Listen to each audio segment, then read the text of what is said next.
Bonjour à toutes et à tous, ce 18 mars 2021, nous commémorions le début des événements de la Commune. Il y a 150 ans, au petit matin du 18 mars 1871, Adolphe Thiers tentait de maîtriser la capitale devenue turbulente après la défaite de la guerre franco-prussienne qui avait laissé une France divisée. Après cette défaite, un nouveau gouvernement s'était rapidement mis en place, dirigé par Adolphe Thiers. Il conclut un accord avec les Allemands, incluant l'annexion de l'Alsace-Lorraine, le paiement d'une forte indemnité et un défilé triomphal sur les Champs-Élysées le 1er mars. Toutes ces concessions furent extrêmement mal perçues par le peuple. Une vague de colère gronda alors dans Paris. Des gardes nationaux se réunirent et mirent sur pied une fédération républicaine afin de résister aux Allemands et, si nécessaire, au gouvernement. Ils s'emparèrent de fusils, de munitions, ainsi que de 300 à 400 canons regroupés sur les hauteurs de Montmartre et Belleville. Le matin du 18 mars 1871, donc, l'armée reçut l'ordre de Thiers de saisir les canons de Montmartre. Mais ce fut une déroute totale et le peu de la troupe qui restait s'enfuit en toute hâte vers Versailles où se trouvait désormais le gouvernement de Thiers.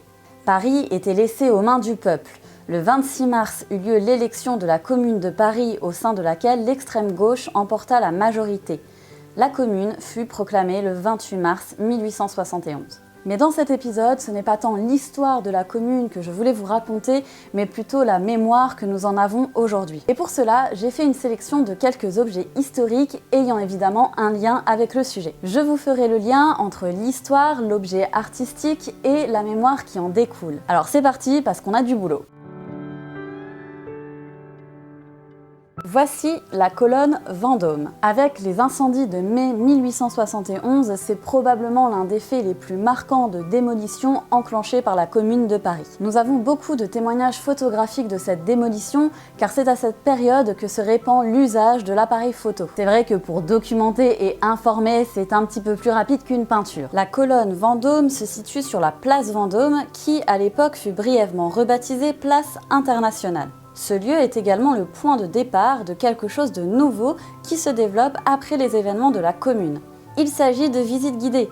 Oui, dès juin 1871, à peine un mois après la semaine sanglante, des touristes arrivent pour visiter les ruines parisiennes. Et cette visite commence par la place Vendôme. Comment le sait-on ?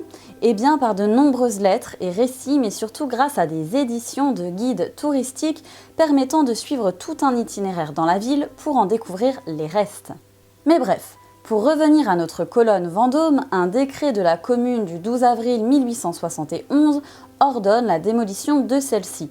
C'est chose faite le 16 mai.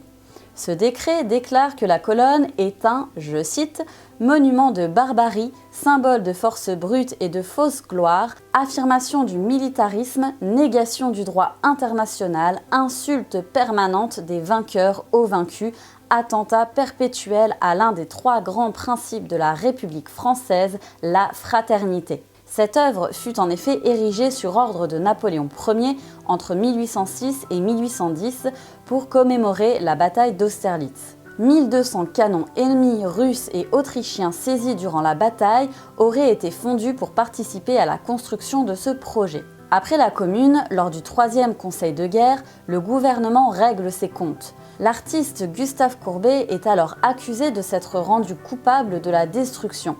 Il explique pour sa défense qu'il avait préconisé le déboulonnage et non la démolition, et ce sous la supervision du musée d'artillerie. Il aurait ensuite voulu que les morceaux soient transférés aux Invalides. Il aurait également demandé à la Commune de bien vouloir conserver les parties telles que le soubassement et le tronçon qui avaient trait aux guerres de la Première République et d'y ajouter une figure ornée d'un bonnet phrygien. Bon, visiblement, c'est pas vraiment comme ça que ça s'est passé. Après la chute de la Commune, le nouveau président, le maréchal MacMahon, décide en mai 1873 de faire reconstruire la colonne aux frais de Gustave Courbet.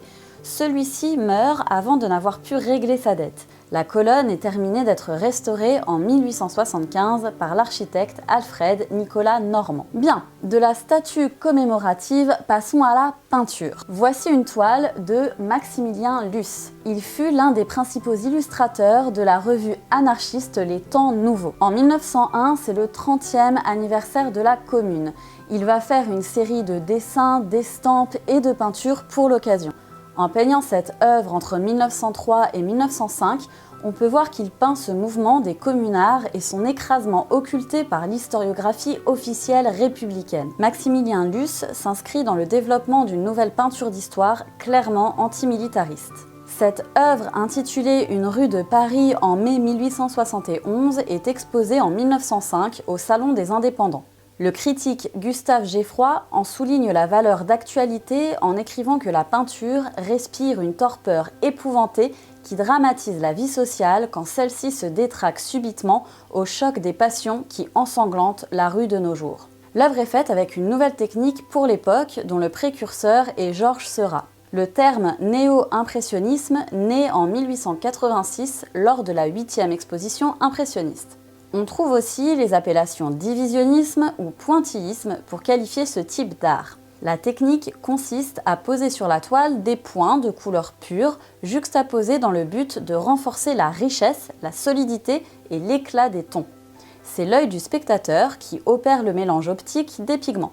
Concernant l'œuvre de Luce, elle montre les corps gisants d'une femme du peuple et de fédérés. Ces soldats de la commune que l'on identifie grâce à leur vareuse bleue et à leurs pantalons avec un liseré rouge. En bas à droite, on voit les pavés éboulés d'une barricade. Ils sont le symbole de ces constructions érigées à travers toute la ville où se déroulaient les combats. Cette manière qu'a eu Luce de peindre des corps anonymes enchevêtrés montre le massacre du peuple de Paris par les troupes versaillaises. Par cette œuvre, Maximilien Luce participe au culte de la mémoire de la commune. Cette peinture est clairement ce que l'on pourrait appeler une image militante. Elle rend hommage aux morts de la commune alors que cet événement n'est pas reconnu par l'historiographie républicaine comme une révolution, mais plutôt comme une simple guerre civile.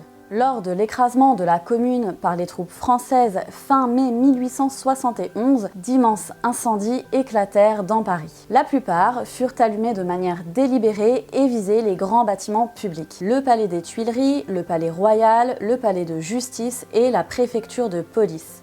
Cette estampe que vous voyez a probablement été réalisée juste après les événements. En réalité, c'est une vue de Paris réutilisée car déjà parue en 1860 dans Le Monde illustré. À la suite de la Commune, l'estampe est à nouveau imprimée et agrémentée de 6 vignettes représentant une scène de destruction accompagnée de textes énumérant les bâtiments détruits.